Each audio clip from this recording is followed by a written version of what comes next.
রব্বুল আলামিন আল্লাহ আপনি আমাদের হাত দুটাকে কবুল করে নেন খোদা।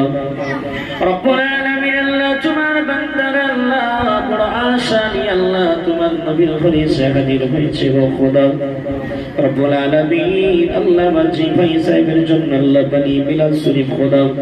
রব্বুল আলামিন সাদকা নিয়ত করে আল্লাহ কোরআনুল কারীমে বলেছেন সাদকাতু তারুদ্দুল বালা। আল্লাহ আপনি সদকা ওসিলায় বালা দূর করেন, সদকা ওসিলায় আল্লাহ আপনি বিপদ মুসিবতকে আল্লাহ আপনি দূর করে দেন খোদা। রব্বুল আলামিন আল্লাহ ভাই জানি আল্লাহ আপন হয়ে গিয়েছে গো খোদা, বিপদে মুসিবতে বিবারের মধ্যে আছে আল্লাহ। ডাক্তারের কোনো ক্ষমতা নাই, ওষুধের কোনো ক্ষমতা নাই বাবুদের, ওষুধ পেটের মধ্যে যে আপনার দিকে অপেক্ষা করে খোদা। রব্বুল আলামিন আল্লাহ তিনার জন্য আল্লাহ কি সব কিছু ইন্তজাম করা